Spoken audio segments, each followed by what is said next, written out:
Okay. Hi, Deb. Good afternoon. All right. We're back on track. Just briefly, where we left off was Bentonite Performance Minerals had presented their first witness, and we completed that task. I understand that, Mr. Yemington, you have another witness you want to call? Yes, we do, and my co-counsel will be conducting that direct examination. All right. Mr. Michael, please call your next witness. Thank you, hearing examiner. BPM calls Jen Hartman. Have you raised your right hand? Sure. Would you like me to stand? Do you solemnly swear that the testimony you're about to give will be the truth, the whole truth, and nothing but the truth, so help you God? I do. Thank you. Good afternoon, Ms. Hartman. Can you just introduce yourself to the council? Good afternoon. I'm Jennifer Hartman, and I am an environmental specialist with Bentonite Performance Minerals in Colony, Wyoming. Tell us a little bit about your background. I grew up in Belle Fourche, South Dakota, which is about 10 miles from the Wyoming state line. I went to college at Black Hills State University in Spearfish, South Dakota, where I received a Bachelor's of Science in Environmental Science. Since then, a month after I graduated college, I went to work for Bentonite Performance Minerals as a lab tech.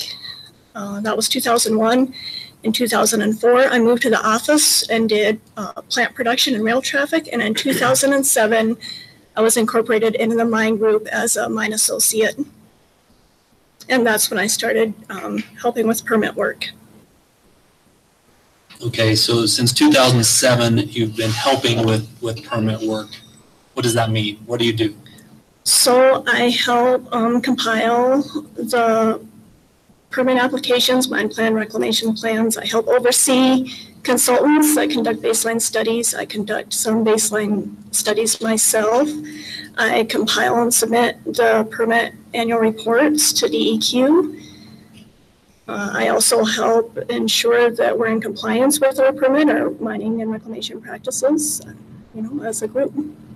And so then, as it relates to the permits an issue in this hearing, what's been your involvement?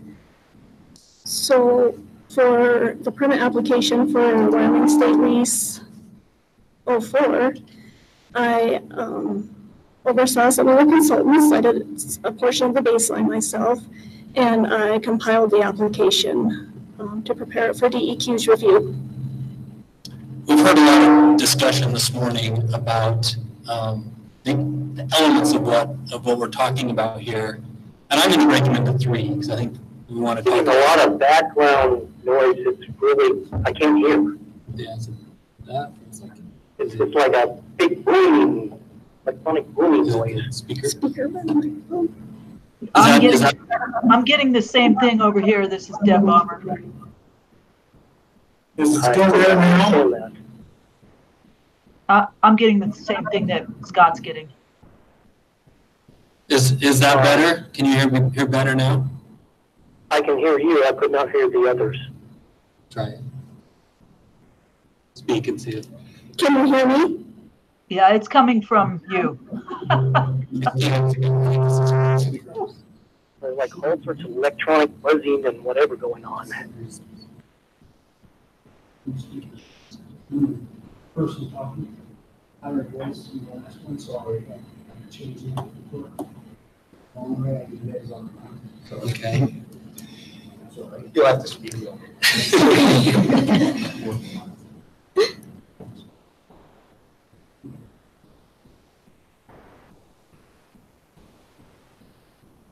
I'm gonna go over there and move that mic and you'll get it fixed pretty soon.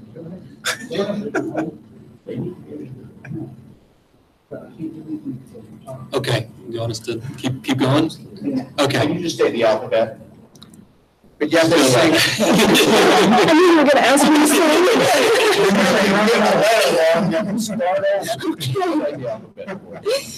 A, B, C, D, E, F, G, H, I, J, K, L, M, N, O, P, Q, R, S, T, U, V, W, X, Y, and Z. That's all garbled. Is that good? Yeah. Well, Scott, what did you say? It's still the same.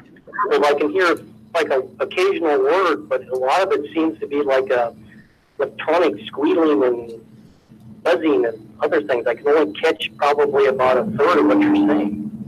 Like there's like feedback or something from the microphone. I'm not sure what it is, but we can't hear it.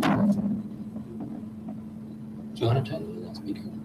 I can hear that speaker buzzing down. I can hear that. Whoever's speaking now, I can hear. Is it probably like Johnny's getting too close to that? Go ahead, unplug it. It worked all right this morning without it. How about now, Scott? I can hear It's marginal at best. I can still hear that too. I can hear right now, right there, whatever.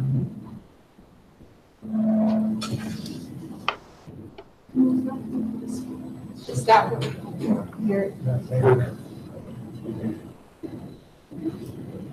Just try and unplug it and see what it is.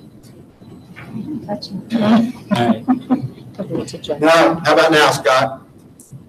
I'll make it work. I can hear you. Oh God, what that was.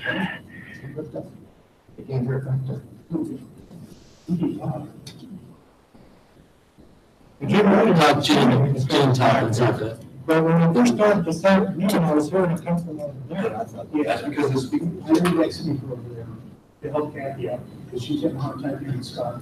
Oh. So I moved it over there to help him. So, Way to go, Kathy. what's doing? Forget about the court report. Yeah. Just make your eyes still. Yes.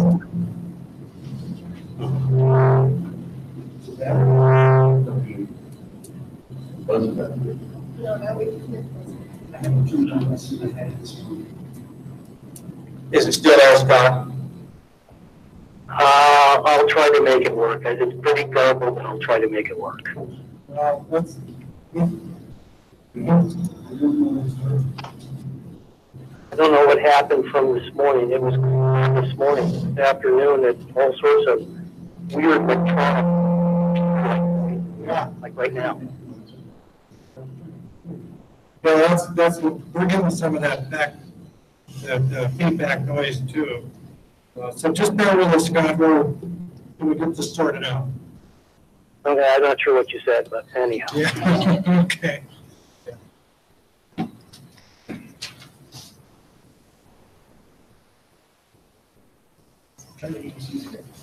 A, B, C, D, E, F, G, H, I, J, K, L, M, N, O, P, Q, R, S, T, U, V, W, X, Y, and Z.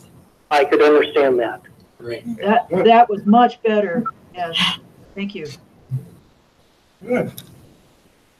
I'm So, gonna have a problem hearing Scott. He can turn him up. It sounded so far and clearly. so Joe, have you turned Scott up yet? But let's- Yeah. So are we ready to go? Yep. Okay. Okay. Mr. Michael, go ahead and continue. Thank you. And the point I was just going to make is there's three elements. Substantially prohibit the operations of the surface owner, reclaim the lands that are approved future use, and do it as soon as feasibly possible. So I want us to keep laser focused on that as much as we can through this question. So whenever I'm asking a question, we want to focus on that piece. Okay.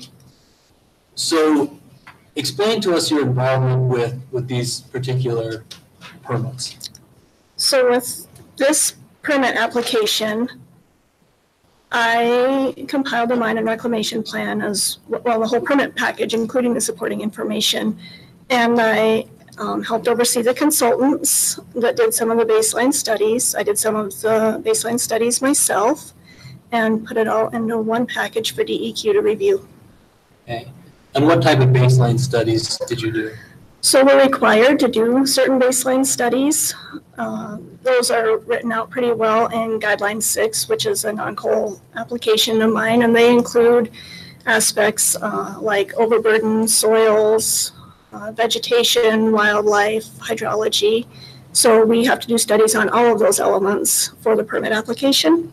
And who completed those? I completed some of them, and we had consultants complete others. The veg study, Amber Travsky from Real West Consulting did that. She's been doing veg and wildlife consulting. She also did the wildlife for 25 years, I think. And then Lyle King from Shell Valley did the soils study, and he's a doctorate in soil science. And how do those baseline studies inform the elements that we're dealing with here? Operations of the surface owner and approved future uses. So we can use we do use the baseline studies in a couple of different ways. We can take those studies and look at how they come back and determine if there's any best management practices we need to use on the lands, given what we find, vegetation or soils, and if we need to work our practices around those elements to ensure we have better reclamation. And the other thing we do with the studies, especially the veg study, is we use it for baseline information. So once we've reclaimed, we can come back and compare our reclamation to that to ensure that we've met or exceeded what was there before. We heard this morning some testimony from Tyler about his interactions with the Ericksons before this application was put together and submitted. Does that information play any role in the process? So Tyler's interactions with Erickson, it plays a big role in the process of me compiling this permit application, because I take the information that he comes back with, requests or recommendations from the surface owner, and I work really hard to write them into the permit application so that it goes to DEQ for review.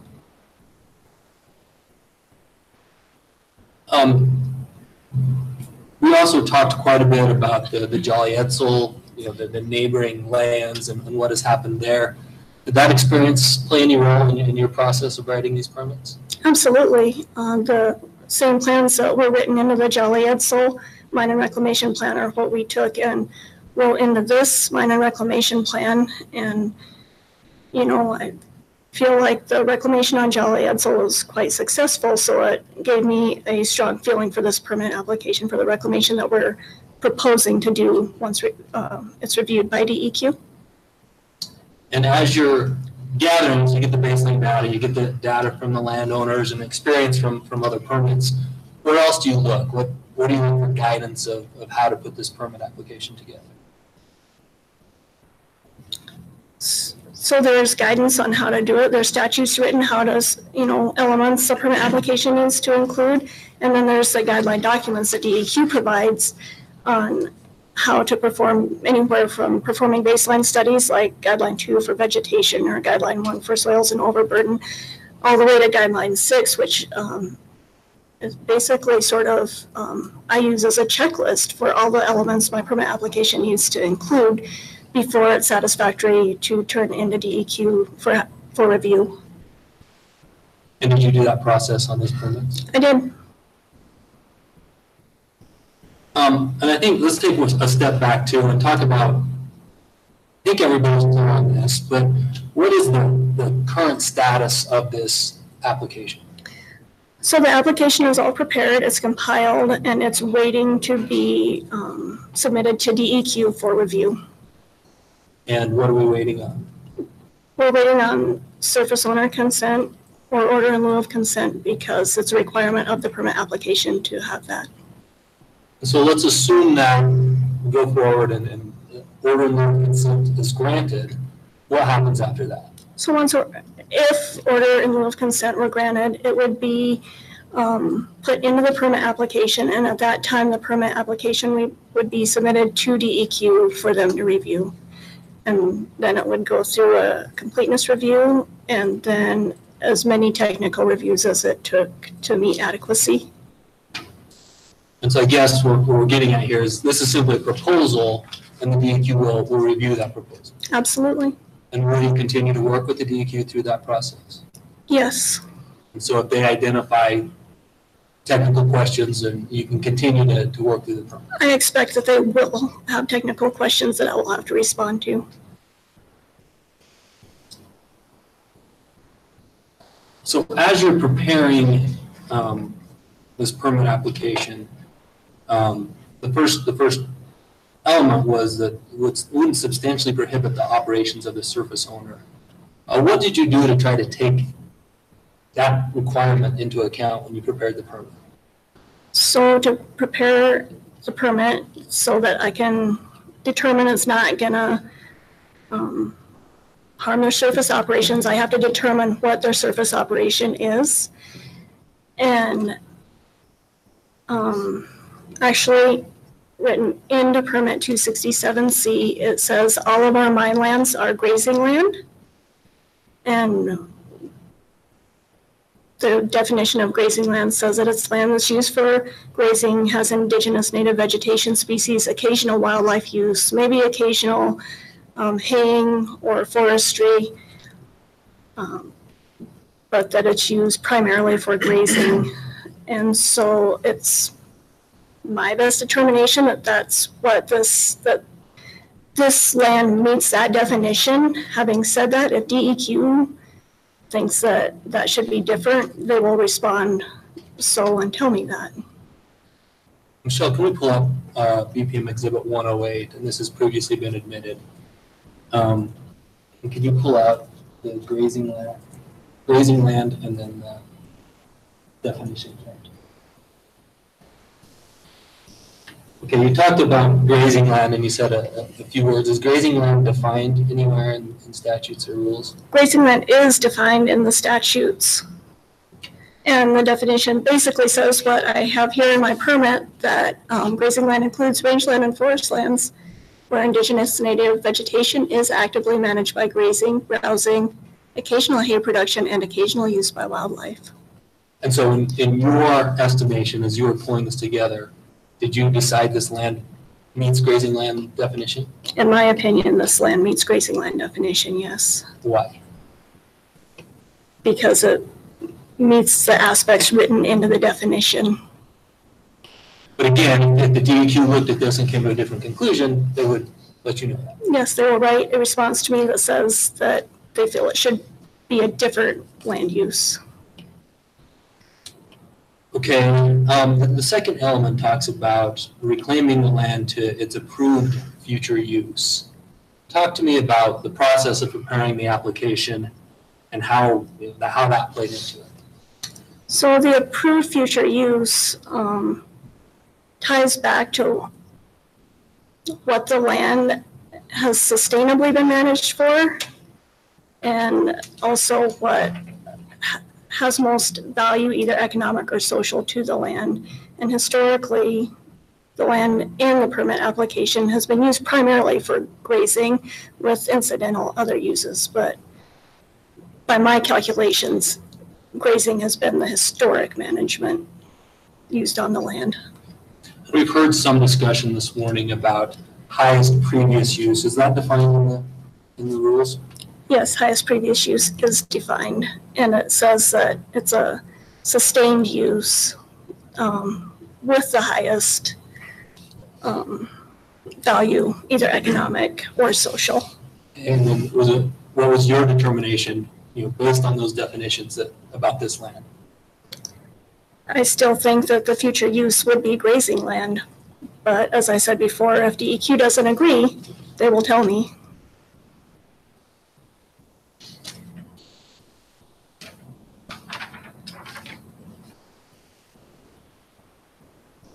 And so let's highlight the second part of that. Can you first of all just tell us what 108 is? Yeah, this comes from approved permit 267C, and it tells pre-mining and post-mining use of the land in the whole permit.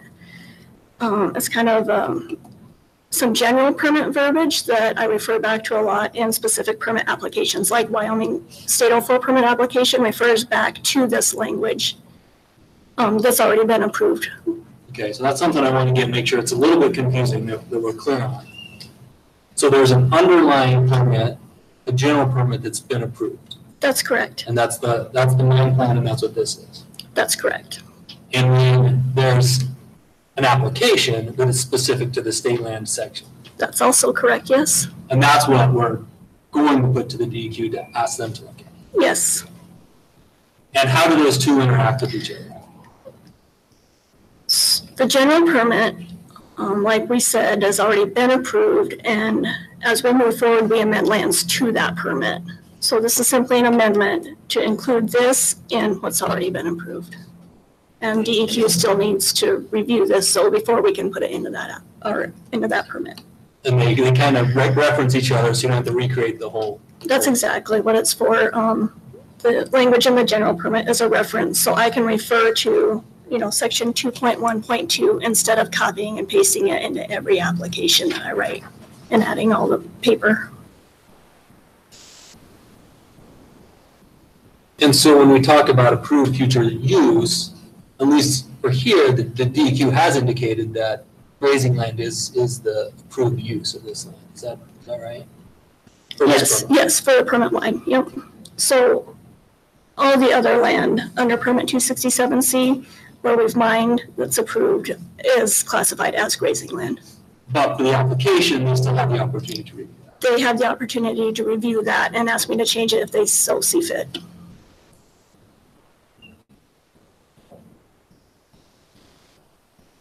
Okay, let's go to 106.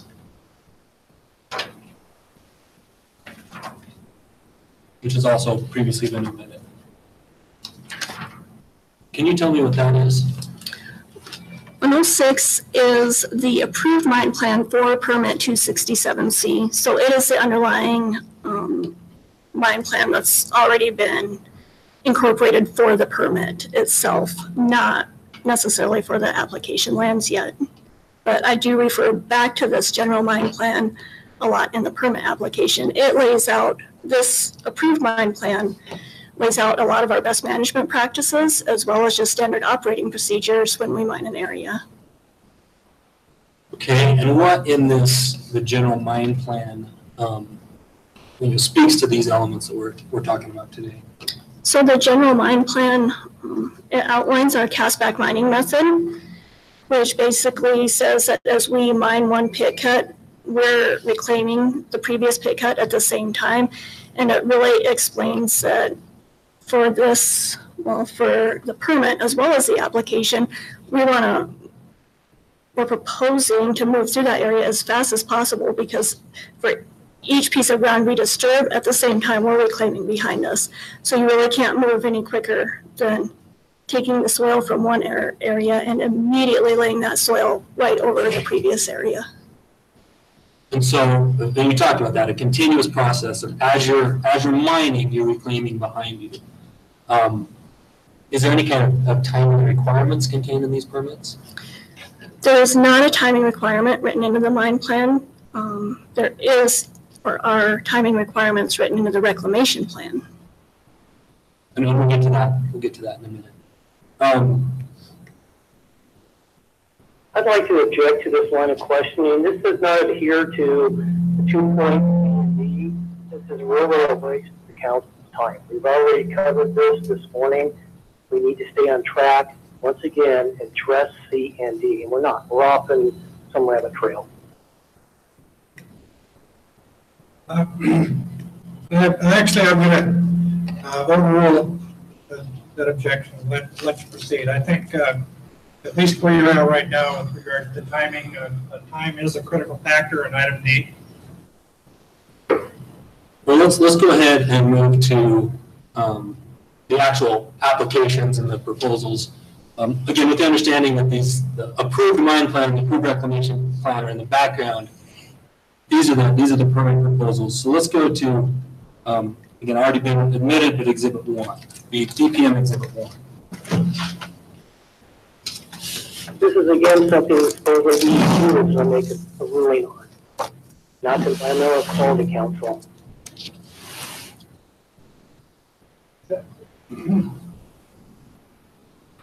Well, Principal, let me get to Exhibit 1.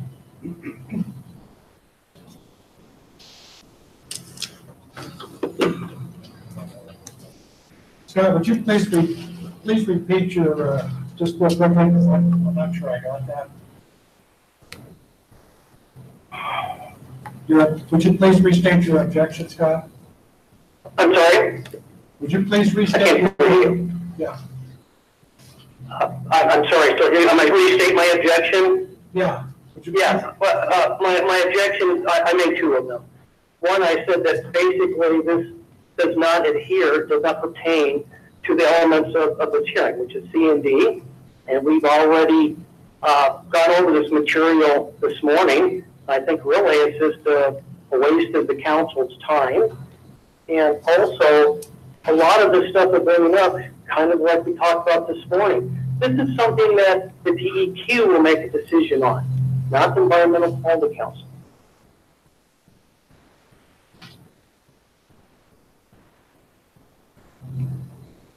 What is the point of this exhibit? So my question would be, what I understand we have to prove here is that the mine plan and the rec plan took into account and was designed to not substantially interfere with the surface operations, to reclaim to future use, and as soon as feasibly possible. The question is, I'll overrule the objection. so my question is, as we look at this mine plan and as you put it together, what steps did you take to make sure that this, or to try to address this question of whether or not it would substantially prohibit operations of the surface? Well, there are a couple. And the DEQ will make that decision. Well, Mr. Erickson, the DEQ will make a decision as to the quality of this effort. I think That's what we're going over. Well, I think let Mr. Michael and I continue. The objections on the roll.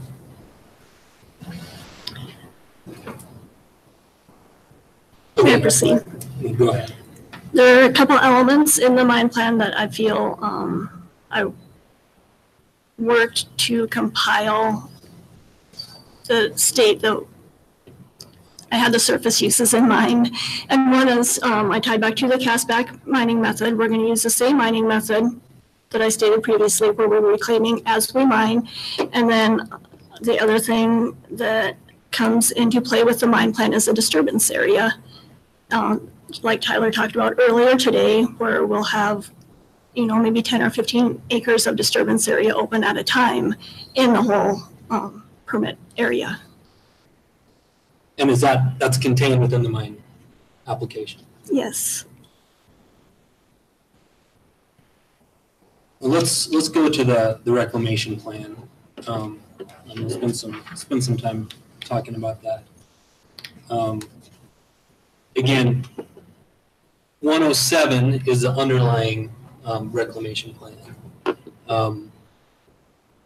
What in Exhibit 107 in the underlying reclamation plan speaks to these elements? So this is a reclamation plan, or the approved reclamation plan for the permit, and it speaks to the timing restrictions that I will have when mining through the state leasehold for lands, or when reclaiming them. And what are those timing restrictions? The timing restriction laid out in the mine plan is the 3-5-year rule, and that's what we're held to for Chapter 13 update lands in Bentonite. But we, as Bentonite Performance Minerals, have implemented that for all of our mine areas. So it's the highest known standard of timely reclamation, I guess. And we would not have to submit that with all our amendment areas, but we hold ourselves to that 3-5 rule, which basically states that within 3 years of opening a pit, we have to have that pit backfilled, and within 5 years, we have to have it completely reclaimed. And a lot of times we exceed that, but we're required to at least meet it. And you've talked about this continuous reclamation process. Why do you do that? Because it's the best way there is to do it. It's more timely, and it's the best way to do reclamation for the land, for the outcome. When you don't have to pile your soil, it's better for it. If you can just move it once instead of rehandling it, move it from one piece of land right onto the other. It's been proven across the rest of our permit to work quite well. And have you seen this process play out in other permit areas? I have seen this process work. And have you seen it work on the Erickson's land? Yeah, and the Jolly Edsels. And how would you describe that? I think it works very well. Yeah.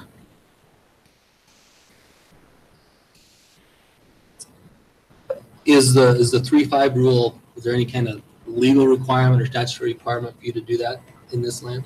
Not on this land, there's not a statutory, but we're required by the permit to do it. So if the permit was approved, you'd be required? Yes, yep. Just in your history, you said you've been working in this particular job since 2007, is that right? That's correct. Have you ever had an NOV from the DEQ? We have never had a land quality NOV from the DEQ, no. And have you had interactions with other landowners, outside of the Ericksons on your reclamation process? Yes, I have. A lot of our landowners are quite pleased with our reclamation, and I've even had one go so far as to come to me and tell me that his land was better after we'd been there, and he could actually even run more cattle on it after we had reclaimed it. And, sorry. Again, I think Ms. Michael may have strayed just a little bit from the white line. What kind of other things are contained in here that really relate to these elements? The reclamation plan also talks about our post-mining land use, the grazing land, post-mining land use. We went through the definition already, but ties back to that, the highest previous use, which was what it was, the land was sustainably managed for previous to us mining. What about contouring and the way the land looks? Does that contain anything in there on? Yeah, there is. It does contain elements about out-of-pit overburden. It states that we have to tie it in with the natural land so it looks natural, so it meets the same contour elevations on contour maps, so that the slopes are not so steep enough to make a danger. And it just requires that we put everything back and make it look very natural. Okay, and our final exhibit, and we're going through this as quick as we can. Exhibit 3, which again has been previously admitted. Can you tell me what that is? It is a reclamation plan that is in permit application, Wyoming State Lease 04. It's specific to the application itself. And does this reference and incorporate the requirements that we just talked about in the underlying reclamation plan? Yes, it does. And is there anything additional in here that speaks to the Erickson's property and their uses? And it talks about the reservoirs, about the additional reservoir that they asked that we build for them. It talks about replacing the reservoir we're mining through. Yeah. And what about seed, the revegetation, the seed mixture that you'll use? What are the requirements with that? The seed mix we're required to plant native seed back, and it's a mix that DEQ will have to approve and say that it's the best seed mix we could use for the reclamation area. It ties back to the vegetation study. We've went out and we've done the vegetation study. We know what species are out there, and we gather those species back and reclaim with those back into the land. And we've had some extensive discussion about trees. Are trees addressed in this application? They are not. Why? The initial application that I was going to submit actually the landowner had requested that we not plant trees back.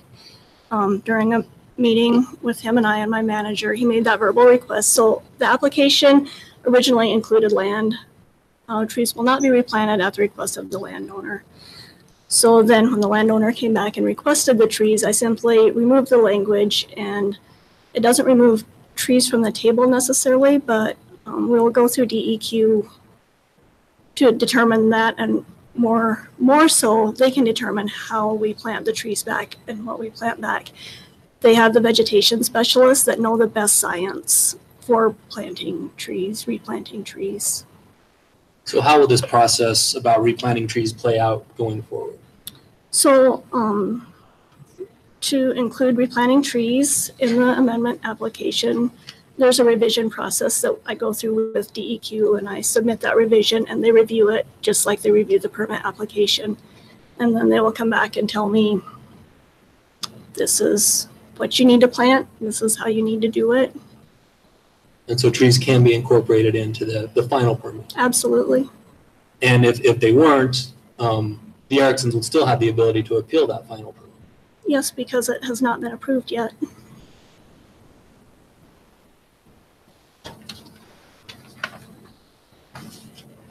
So let's come back to then where we started. And one more point I just want to clarify, because I think it's an important one. We've kind of mixed up substantially prohibit operations of the surface owner is the language of the statute. Sometimes we say prohibit uses. Is there a difference between operations and uses?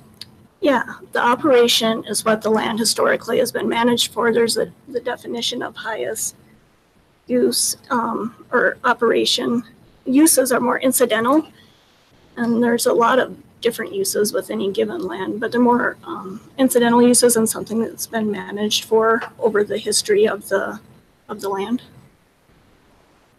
And in your opinion, does the requirements of this reclamation plan with the application that's been submitted and with the underlying requirements, would these operations substantially prohibit the operations of the surface owner? No, I don't think that they would.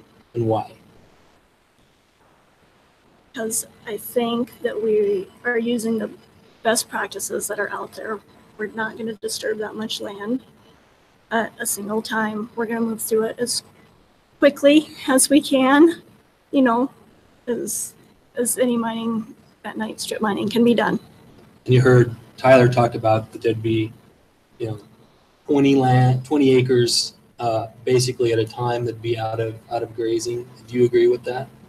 Yeah, there should be 10 to 15 acres of new disturbance that would not be good for grazing. And then like Tyler stated, there could be anywhere from 10 to 15 acres of new reclamation that's fenced out from grazing to ensure that it gets a good hold so it doesn't get ruined before it gets established well.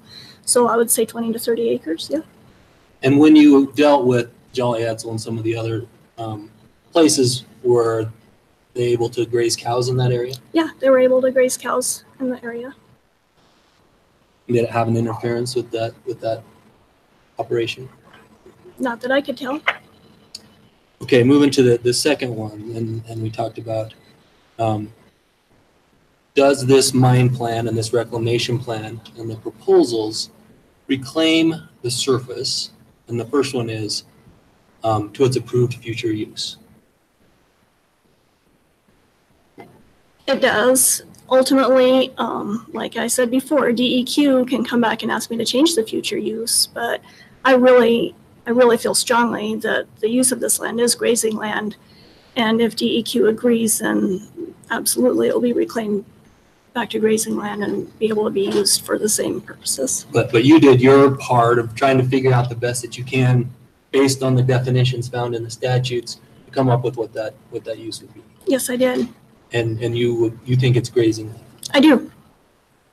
Does grazing land include wildlife? It does. It includes incidental use by wildlife, and we have to, when we claim back to that, we keep that in mind. Does grazing land under the definition include land that has some trees on it? Yeah. And then the last one, does this reclamation plan reclaim the land as soon as feasibly possible? Yeah, I feel that it does. I feel that, we are held to that 3.5 standard. A lot of times we exceed that, and I feel that that's putting our best effort forward. Okay. Yeah. With the continuous reclamation, is it possible even to do it quicker? Yeah, I foresee us doing it. No, I mean, Oh. is it possible to reclaim faster than continuously? Then continuously? No, we don't reclaim ahead of our mining. No further questions. Thank you. Mr. Erickson, do you have any cross for this Yep. witness?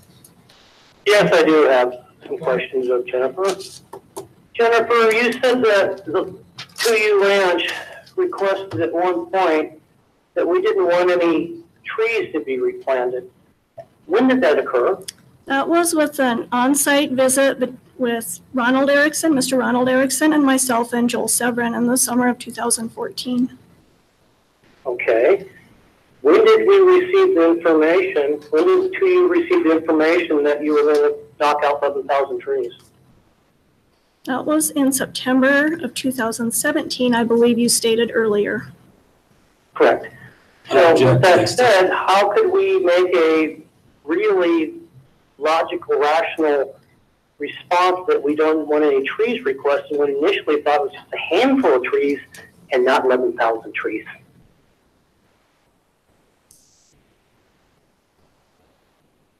Sounds like a rhetorical question. I don't think you can answer that.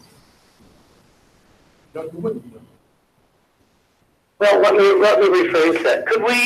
Did we make a request not to plant trees, knowing that 11,000 trees were going to be destroyed due to mining? Are you asking her to surmise that you would agree or disagree with that statement? I think that's what Yes, I'm asking whether or not we were knowledgeable that 11,000 trees were going, in 2014, were we knowledgeable that 11,000 trees were going to be removed due to mining? I'll object to the question that there's not 11,000 trees that are going to be destroyed, first of all. And the Yes, subjective understanding of what they knew. She can't. Let me rephrase it again. In 2014, was 2U Ranch, did we have the information that more than a handful of trees were going to be removed due to mining? I think, go ahead and try to answer that question. And I think you know what you recall your correspondence communications in 2014. I do. And I think, could you just tell us in those communications, all you can about what was said regarding trees? Can, I yes. think, Mr. Erickson, I'm sort of rephrasing your question. Hopefully it'll get, hopefully that'll help. You're breaking up on me. Okay. What, Mr. Erickson, what I think your line of questioning continues to sort of involve opinion. And I think probably the question sort of asks for things that we don't really need to make our decision. But I'm trying to give you the benefit of the doubt here. And so what I tried to do was reword the question a little bit so that she could at least say something about the communication that you had in 2014 as it related to numbers of trees. Okay. So, Let's go on to the next question. okay, very good. Skip that one. Go ahead. Jennifer, you said that basically the land was classified, I guess by definitional sense, as grazing, but you make sure I'm not misunderstanding this, but you said that also included forest land. Is that correct? Grazing land can include incidental use of forest lands, yes. Okay. And you said that this impacts wildlife. I'm sorry, I couldn't That's hear you right. well. I'm sorry, you're having the same issues I'm having. If I understood you correctly, you're saying that grazing lands that are designated as grazing use also impacts wildlife. There isn't incidental wildlife use included in the grazing land definition, that's correct. Okay. So are you saying that basically we're not fine tuning the difference between grazing and browsing? I didn't hear You're gonna have to clarify that, that. Mr. Erickson. I don't know what that means either. Okay. Grazers are grass eaters. Browsers are wood eaters, very simplistically. Most wildlife are wood eaters, or they eat forbs, one or the other, which are wheat. So to say, to lump grazing and basically forestry in the same definition, by definition, is wrong. Yeah. So, well, If you look at biological classification of different ecosystems, you don't lump forest with anything. You just don't do it. well, You violate so many biological principles. Mr. Erickson, you started out with sort of a question, and then you've gone into. I would ask but- to clarify what browsing meant. Well, I was, well, you just, okay, we'll give this one short try. Do you know the definition of browsing? I do not know the definition of browsing. The Mr. Erickson, I don't care. I've been running grazing animals all my life. As far as I'm concerned, browsing is grazing. You starve your animals long enough, they'll eat the bark right off the trees. So let's move on. I mean, we're not trying to distinguish here, give biological lessons. Let's get to something that matters. Well, let's move on to the next question. Jennifer, you said that Charlie Etzel Reclamation basically is essentially a model for the reclamation that's going to be done on the lands on the land estate ways. Is that correct? Yes, we will use the same reclamation practices that we used on Jolly Edsel. Okay. Did you reclaim any trees on Jolly Etzel? No, there were no trees removed on Jolly Edsel. So then how could that be a model or template for a reclamation plan that includes trees? Because we're still reclaiming to the same end use, which is grazing land, as long as DEQ agrees once upon their review. Okay, and does that include replanting of trees?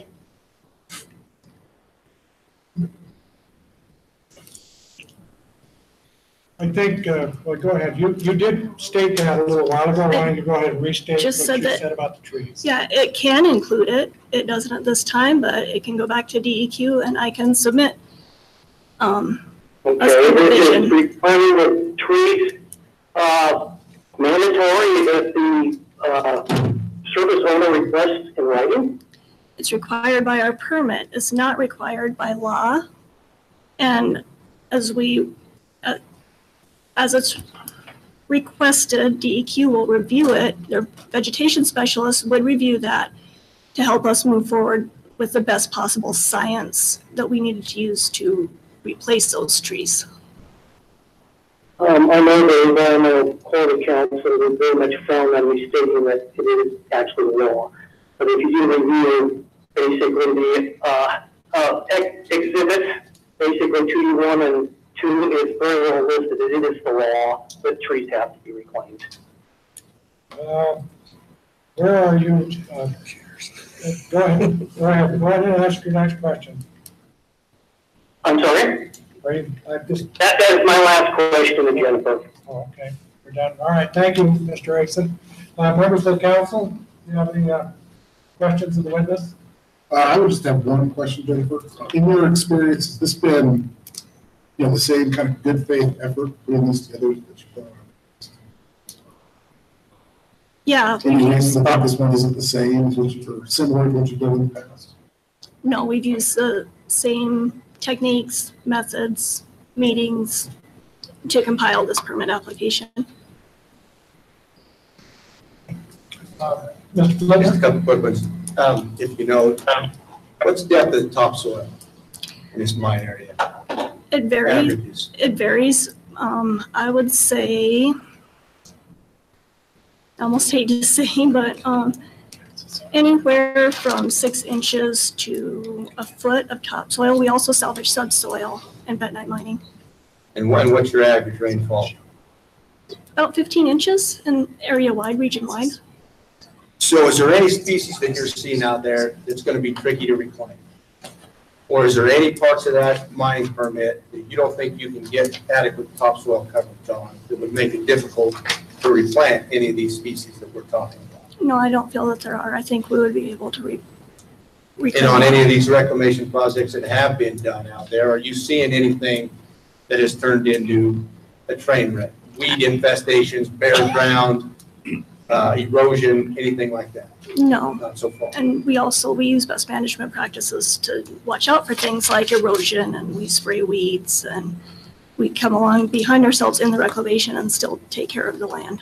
Any reason why you think there would be a reason, be it expense or whatever, that you couldn't plant some trees on the request of the landowner when that process does come? No, I think we would plant trees.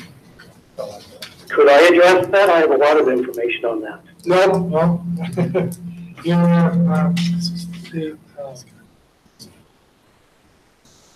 Yeah, so let me go ahead and. Yeah, I got, Yeah. Oh, I'm sorry. Yeah, please, Mr. Lally. okay. Since we've been addressing the Jolly, Edsel, how much of reclamation now has been released? We have not released any. We have to have like a 5-year growing season before we can go back in and release it. And how long have you been mining there? Since 2011, and we started reclamation right away, in 2012. However, when we do these bond release packages, it's common for us to go in and do a big area at one time. So likely when we release Jolly Edsel, we will release all 120 acres at the same time.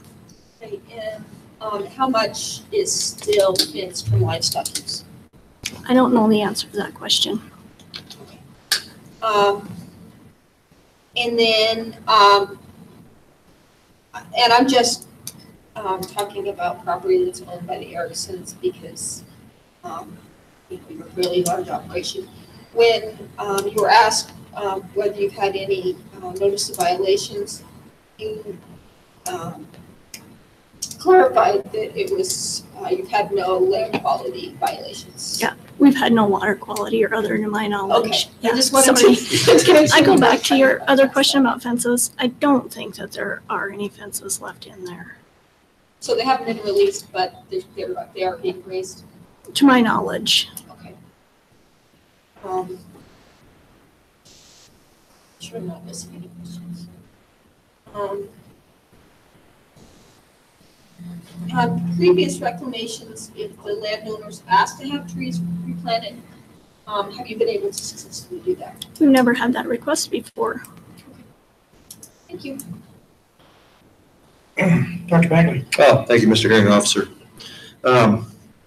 When you submit a permit to DEQ and then it's determined to be complete and they start reviewing, do you typically get comments back from the DEQ? I always get comments back. So, and how many rounds of comments do you typically get? I've had as little as one and probably as many as, 6 or 7. What types of comments? Do you get a general type of comment that you might see, or is everyone, you get different comments for different permits? No, I get different comments for different permits. And so based on the area that is being evaluated? Yes, yep. And then also probably the people evaluating. There's some that may have more questions than others or newer people that want to know more, as permit coordinators. Yeah. Okay. So, a question on trees, keep coming up. If you have to reclaim, plant some trees, do you have an idea of how long it takes the trees to then be satisfactory for a release? Do not know. I don't know. I'm not sure. It's not written in guidance somewhere, but I can't say for sure. Okay, thank you. Yeah. Okay, Mr. Mike White. Yeah.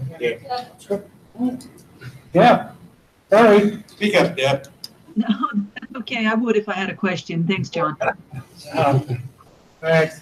Sorry about that. Okay. No problem. Okay. Mr. McElwain, do you have any redirect? I don't. I would just like to address Mr. Flitner's question. There is a soil map included, and it's 115 if you would like to. Right, that's all. Thank you. Good. Okay, now you have no more, you don't have any more witnesses. That is correct. All right. So, Mr. Erickson, it's your turn. Do you have any, it's been a while since we talked about this earlier today. Do you have a witness? No, we had no witnesses. Have no witnesses. Okay. The,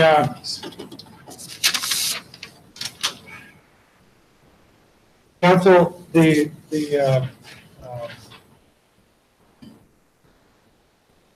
I guess where we can go now is, do you have anything else left to say? Michael, or Mr. Yevington? Oh, no, we would just, Ready? if we have closing arguments, that'd be great, yeah. Okay. The, council, I'm thinking we just what you had with the closing arguments. Is that fair? Okay. So, If they're ready. Yeah. Sounds like Jedi Performance Minerals is ready for closing. Yes, sir. Mr. Erickson, would you be ready for closing? I'm sorry, I cannot hear you. Will you be ready for closing arguments? Yes, I would, yes. All right. So, we'll start with Midnight Performance Minerals. And I would tell you both that we have a 10-minute timeline, or time limit. Okay, 10 minutes, if I understood that, okay, 10 minutes. I'm really having a hard time hearing you guys. Okay, sorry, yeah. Well, Okay, so 10 minutes, closing argument, is what I understood? yes, and, Okay, and we'll start with Mr. Michaelai. I did not hear that. You did not? Okay. We will start with Midnight Performance Minerals, Mr. Michaelai or Mr. Yemington. One of those two will give their closing arguments. And then it will be your turn for your closing arguments. And I said a time limit of 10 minutes each. Okay. Okay. So, the floor is yours. Thank you, Mr. Cora. And again, I'd just like to reiterate, thanks to all of you. I know it is a considerable sacrifice of your day to be here and to participate in this, and it's a service that we appreciate and appreciate that your willingness to do that. We've heard the evidence, we've heard the process that went into creating this, but I think Dr. Bagley really explained this the best when he pulled out the statutes and he talked about where we are in this process. We talked about actually happen later in the future. This is a request to allow the DEQ to process this permit. There's still an entire process that's going to continue. They can deal with trees and replanting and those aspects of it. All we're asking this council to do is say, yes, DEQ, you get to go forward with it. And so that's why the statute is so limited. What BPM is required to do is to do its best with the information it has to put an application together. And I think that makes sense. That you should go and you should talk to the landowners before, as you're developing the permit. And what we heard today is that happened, and it happened for a long time, and it happened multiple times. It happened on site, it happened over email, and every request that was made was accommodated, except for a bridge over a road that was several miles from the permit boundary or an underground water pipeline. Other than that, every request was accommodated. There's going to be reservoirs built. The one reservoir that will be taken out will be put back into play and into use and will be better. The other reservoirs will be cleaned out and will be used.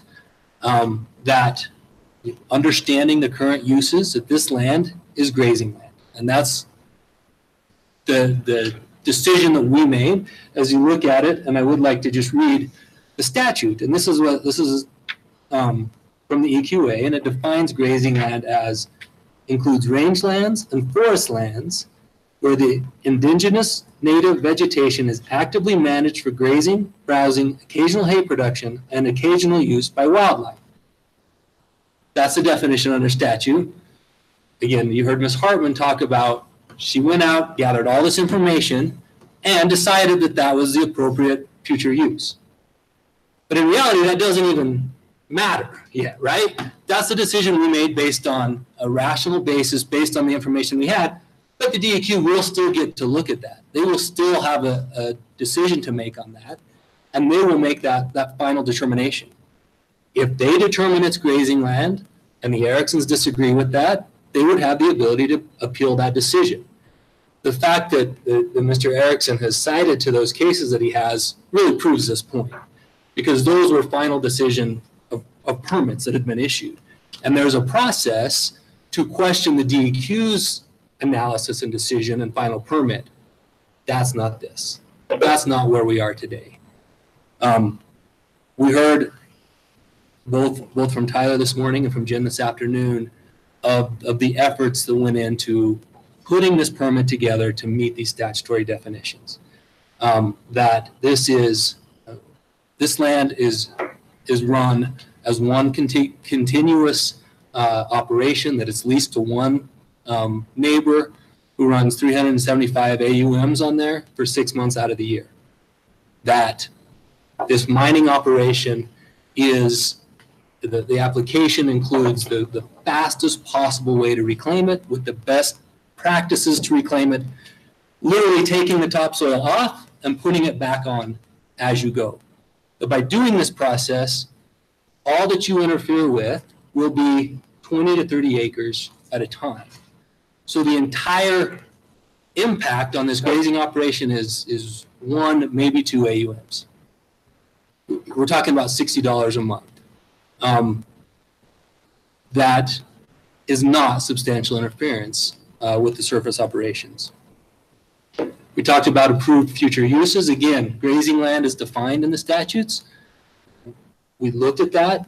We took the information and decided that that's what this land is. I mean, it is grazing land. That's what it's been used for forever. That's what it will continue to be used for after this is done, is to graze cattle. It will be reclaimed to that. The standards in the application will do that. But again, the DEQ gets to review that. The DEQ gets to provide comments and go back and forth. The tree issue is the one that I think the Ericksons have relied on the most. There is that requirement in the underlying reclamation plan. The DEQ will have the opportunity to review that, and we will work closely with the DEQ through that process. If the final permit comes out and there's no requirement to plant trees, the Ericksons could challenge that, and they could challenge the appropriateness of the reclamation plan at that point. What we're asking is to let that process move forward, to work with the experts at the DEQ. They have vegetation specialists to put a plan in place for replanting trees, and I'm confident that will play out and that will work out. And the final element of the statute is that it's done as soon as feasibly possible. You can't do it faster. I mean, you can't reclaim faster than you're mining. They're reclaiming as they go. We've seen, and we're not just saying this in a vacuum, we've seen that it's worked on the very adjacent lands, that within a year, there's grass, there's plants, there's reservoirs, and we're confident that this same process will play out here. So all we're asking is for this council to allow the DEQ to process the permit, to allow them to interact, to ask their questions, and to make the changes that they need to do, and that BPM has taken the appropriate steps. They've involved this landowner for a long time. They've asked for their input. That input's made it into the proposals, and that this process should move forward. Thank you. Thank you.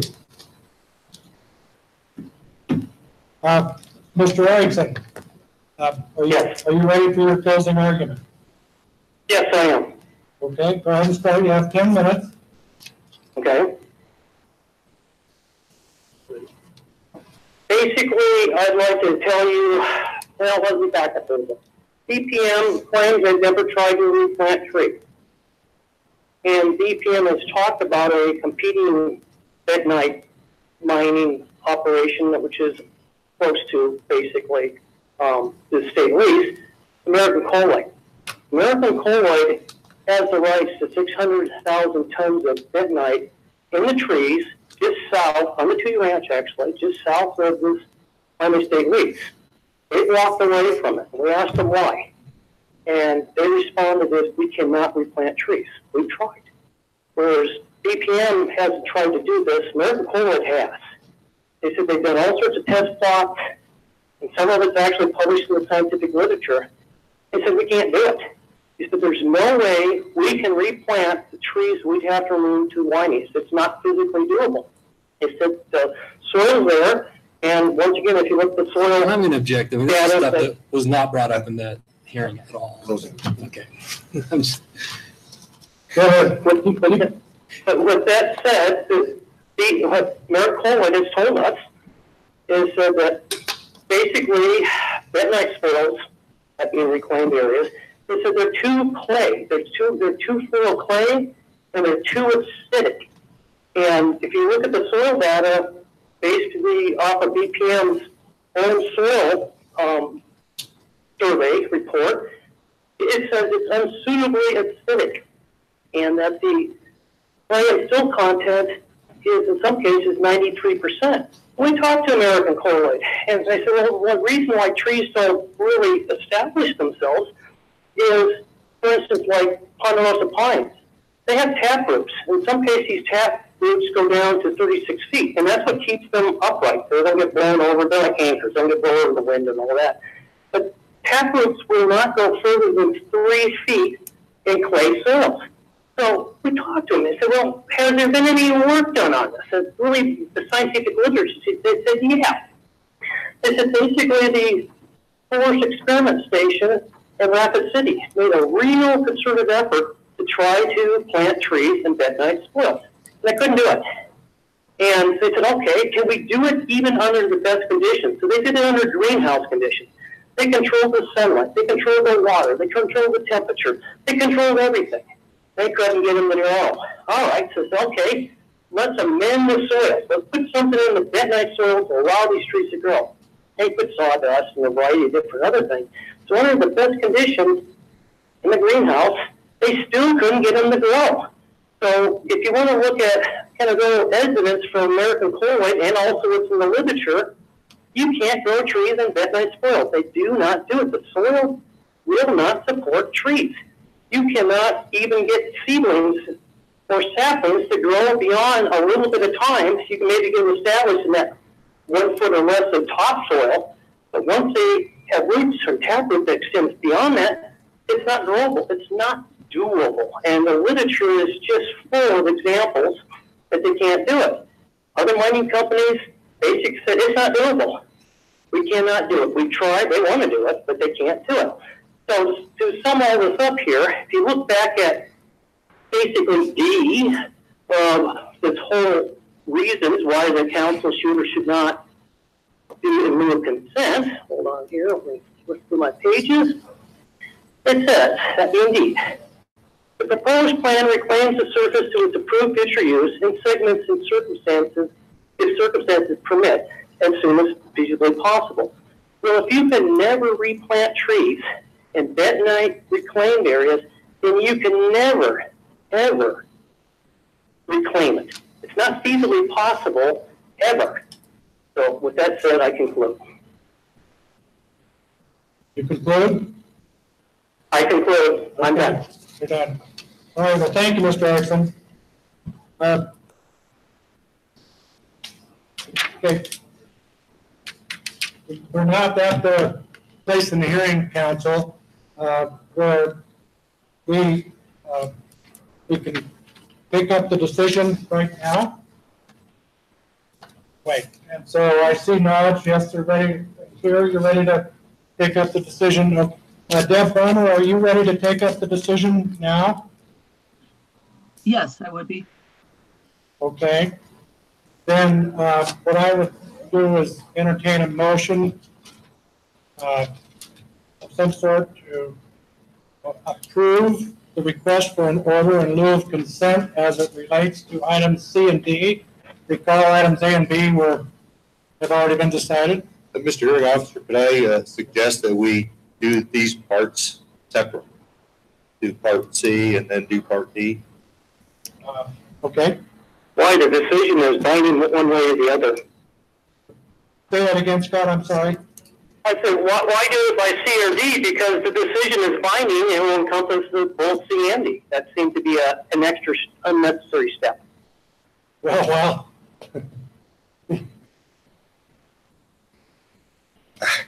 It's your call, Mr. Hearing Officer. We've only done these before. I like doing them bit by bit because it allows us to focus our comments on each section. I have different comments for C than I have for D, but that's just me. Out of respect for the past chair of the Environmental Quality Council, I would accept that if you wanted to make a motion. I move that we grant Part C towards an order in lieu of consent. Okay, it's been moved and seconded that the council agree that item C has been met. We're ready for discussion? How about, you want to read C, Dave, just for clarity for everybody? That the use does not substantially prohibit the operations of the surface owner. Okay, be clear? Okay, and so discussion. Yes, I have comments. You're up. All right, thank you, Mr. Hearing Officer. The Part C and Part D are to me very different, and that's why I like to examine them separately. We don't necessarily have to approve both, but that's what we'll do it. But I will state to the beginning that orders in lieu of consent philosophically bother me because we have a surface owner who has land and they want to use their land, and we are now basically going to be overruling their desire to let the permit go. But that's just philosophical. The law is very clear. We have that authority to do that. So within although it still bothers me from a surface rights standpoint, we got it. We'll make a decision, and I'm prepared to do that. Part C, as I listened, I heard really 4 uses. I heard grazing as a main use. I heard potentially logging. I heard hunting, and I heard recreation. Now, there may be other uses, but those are heard throughout the testimony today. And so the question we have is, does the mine, would it substantially prohibit these operations? The area that has been set out in the permit amendment is 600 acres, but only 177 would ultimately be disturbed according to the application. So that's a hard number. And then according to the testimony we heard, at most, we may have 40 acres on any given year that are inaccessible due to the mining and the reclamation, but probably more in the order of 10 to 20, but at most up to 40. So as I look at that, and as I looked at the map and what's going on there, and the way the mine intends to progress, there will be a disruption. But I don't see that is a substantial prohibition. There will still be able to do grazing, there'll be fenced to be able to do that.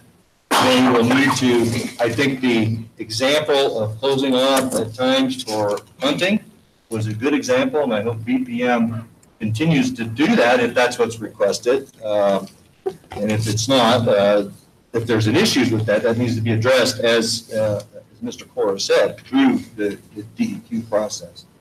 Recreation, well, folks aren't going to want to recreate right around the mine unless they're folks who really like looking at mines, but it will be moving through the process.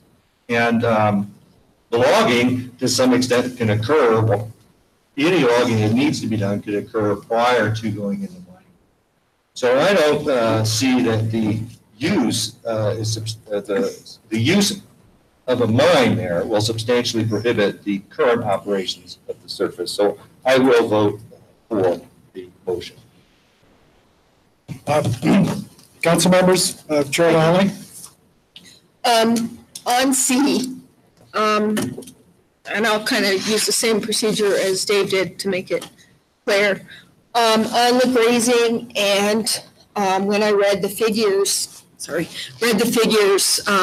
by Mr. Erickson on how much it would cost them, it won't substantially prohibit it, especially if the DEQ or Mr.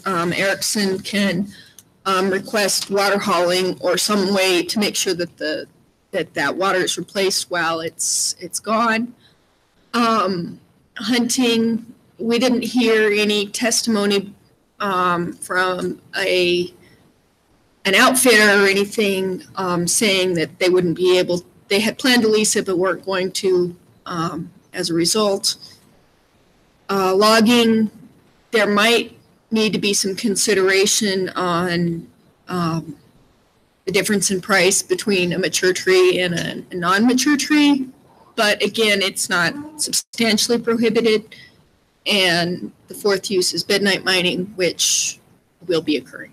So as a result, I also will not be voting against the order on consent on C. Mr. Flitner? Yeah, just real quick, I think most of it's been said. To me, it boils down to one simple thing in layman's terms. Do we have the ability to put this back to its present use? And unfortunately, we heard no testimony to prove that we couldn't. I mean, the only thing that even touched on that at all was in Mr. Erickson closing's arguments, where he stated about the trees and the soil, et cetera. Unfortunately, it wasn't preceded by any evidence or any testimony. Those were well made and valid points, but can't really use them. They weren't backed up by anything or preceded by anything. So unfortunately, the burden of proof on Mr. Erickson, it fails pretty easily just for lack of any evidence to show that the reclamation process is inadequate. So simply put, I don't think there's really much choice for the council here other than to approve it. Okay. Mr. True? Not to reiterate what's been said before, but I do plan to vote for this. From what I can tell, BPM has put forth their good faith effort to put together the best mine plan that they can. The next step in the process is to take it to the DEQ to let the DEQ go through their process, and that there'll be opportunities for the plan to be amended and opportunity for the Ericksons to have their say and at least hopeful that maybe some of the relation between the Ericksons and BPM can be helped in that process. But from what I can tell, the BPM has done its job to prepare the permit. The next step of the process is to have the permit looked at and amended and approved. Deb, Ms. Palmer, you there still? I am. Any comments? I would just reiterate the same thing, basically, that I also believe that BPM proved this particular element that we're discussing, and I'd just add that Mr. Erickson's closing statement was just that. It's not evidence, and it's not backed by evidence, and it was not made under oath, and nobody even had an opportunity to ask him questions or cross-examine his statement. So it's just that. So with that, I think BPM has satisfied its burden of proving element C. I think that anything I would have to say on my own would be repetitive to what has already been said. So, Council, is there any more discussion to be had on the motion, which is to decide that the element C meets our standard for an order in lieu of consent? You ready for a vote? Okay. This is a sort of a roll call vote. We'll start with Mr. True. Aye. Aye. The chair votes aye. Aye. Ms. Bonner? Aye. Okay, so the motion carries 6-0. So element C has been, the decision of the council is that element C has been met. Dr. Bagley, would you like to take on element D in the motion? Sure. I move that element D, which I will read out, the proposed plan reclaims the surface to its approved future use in segments if circumstances permit as soon as feasibly possible. I move that has been met. Do I hear a second? Second. Been seconded by Mr. Fledner. Discussion. Anyone like to Oh, start? I've got discussion, but you don't need to start with me. I know, and everybody's looking down this. All right. You're pretty eloquent about it. But yeah, please start. This section of the law in particular bothers me because it's asking the council to make a decision of a plan reclaiming something to its approved future use before DEQ has even had a chance to go through and have their experts look at it. So that has always bothered me about this part of the law. But we're not here to change the law, but I just wanted to state that just bugs me. It seems like it's in the wrong order. As having said that, I do refer to the part of the law 3511-406M, Romanet 11, which I referred to earlier, which tells us that the director can deny a permit if his investigation shows that reclamation cannot be accomplished consistent with the purposes and provisions of this act. And so that's the final backstop on this. So if we approve D, we know that the director still got to go through, DEQ still has to review this. They've still got to examine issues that have come up throughout these hearings, and then they still have to decide whether they can, this reclamation can be achieved. And so with that, then all I can do as a council member is say, can I predict based on what I've heard what might happen? Well, BPM has been in this area for a number of years, and they've been successful in reclaiming some parts that they've worked on, or at least it appears to be. The pictures they showed, it looked like a pretty vibrant field and pond and all. So I'm confident that they know how to mine it effectively, efficiently, and they know how to reclaim that part of the landscape. We did hear that they have not had experience reclaiming trees. However, as I look at the map, and I see a lot of trees within their yellow boundary, I see far fewer within the actual 177 acres. And in fact, I see that boundary in some cases bumps up to a pretty significant tree line, but doesn't cross it and would leave those trees behind. So I don't know what the final number of trees would need to be reclaimed. I'm not sure that they would all need to be reclaimed, but that's just my opinion. I will note that because Mr. Erickson's not here, but he can't look around the room and see there are representatives from DEQ here who have listened to this, who have heard the comments. They're always listening to comments from folks out in the state who have issues, and so they will, I'm sure, as they look through this, some of the comments that have come up, they'll make sure to take a good look at it. I feel very confident. So I do have a concern that all the reclamation aspects have not been thoroughly hammered out, but I am very confident that DEQ will do its job with its experts and help us sort this. And the reclamation plan, I suspect, will be fine-tuned as it goes through the process. Therefore, I will be voting in favor of the motion. Thank you, Dr. Bagley. Mr. True? To sort of reflect the comments Dr. Bagley offered, I mean, I think the only way to judge D here is to look at BPM's history of reclamation, and everything that I've seen, that they have a good reclamation history. So I assume they were going to do a good job here. But as Dr. Bailey said, I think this is going backwards. So I think, given all this and given the testimony we've heard today, I plan to vote in favor because everything I can tell, BPM does a good job.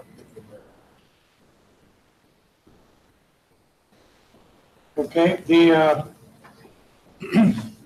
Ms. Balmer, breaking up the order a little bit. Deb, do you have anything to discuss with regard to this motion?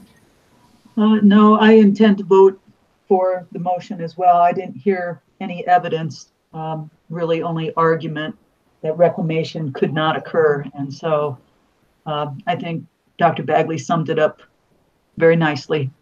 Thank you. Okay. Very good.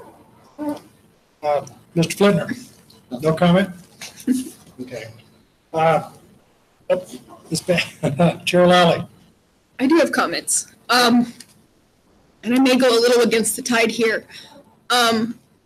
So in your own reclamation documents, you said you wouldn't reclaim trees unless you were requested by the landowner. So the landowner did a request in writing that you received. And your answer to that was, well, we don't like what he's asking, so we're not going to address it. I mean, that was basically what the answer was when I asked it, was we can't meet what they asked, so we're not even going to address it.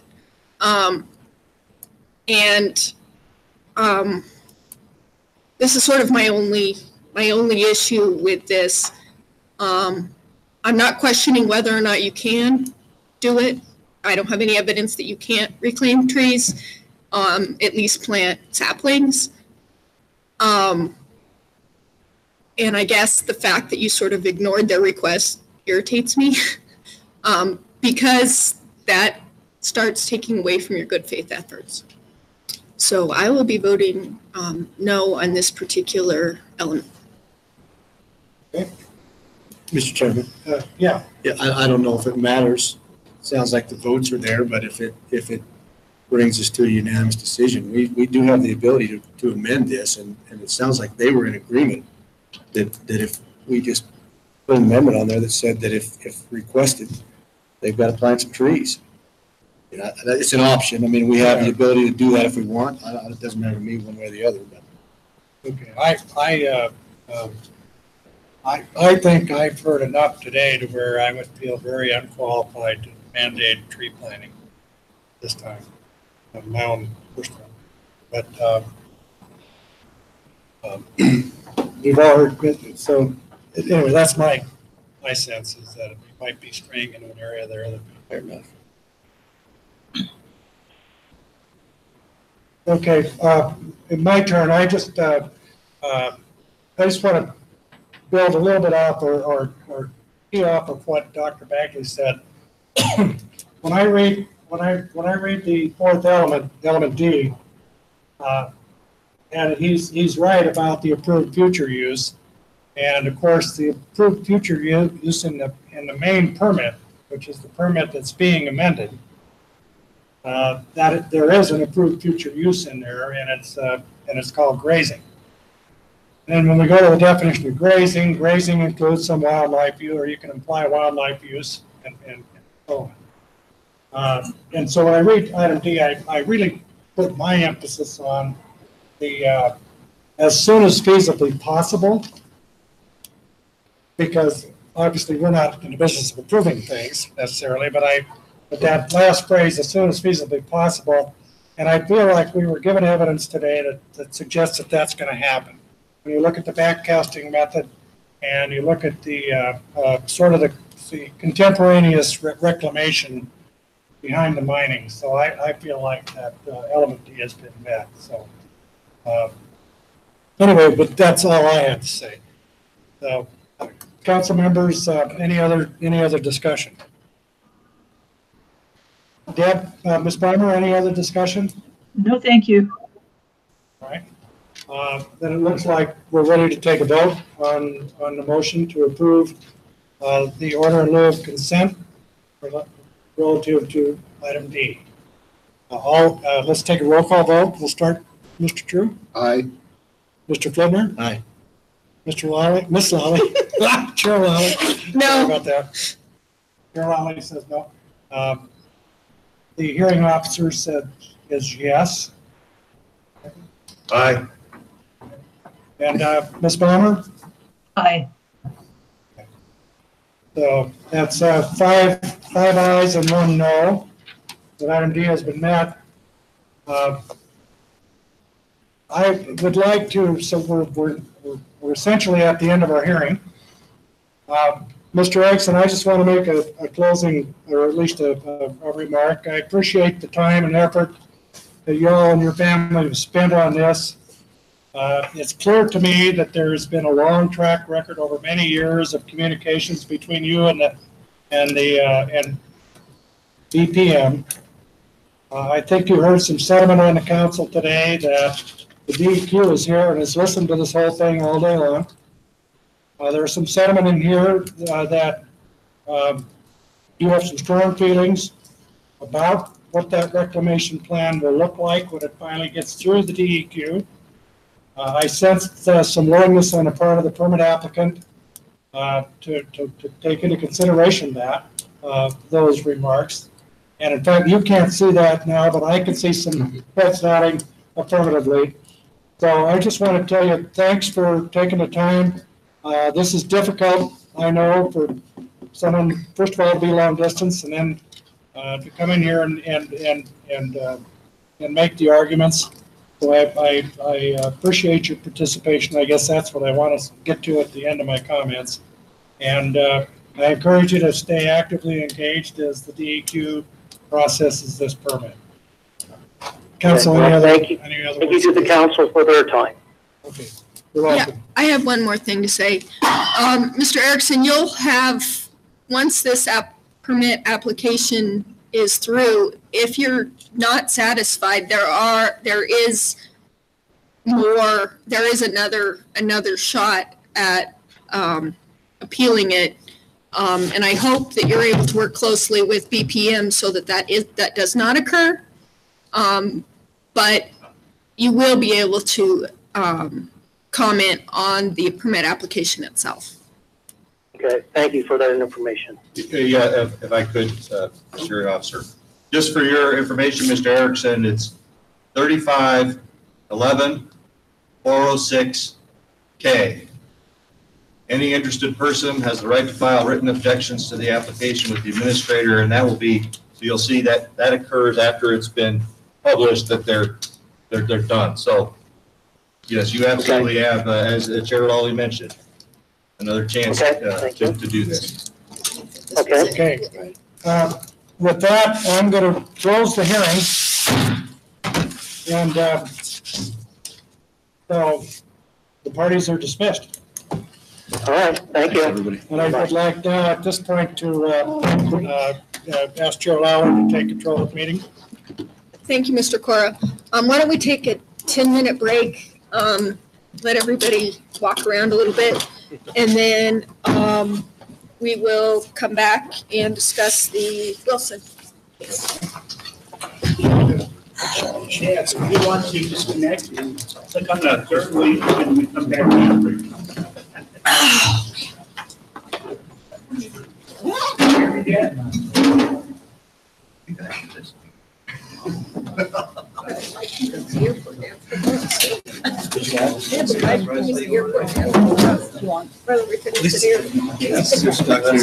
you still there? So you gotta be here.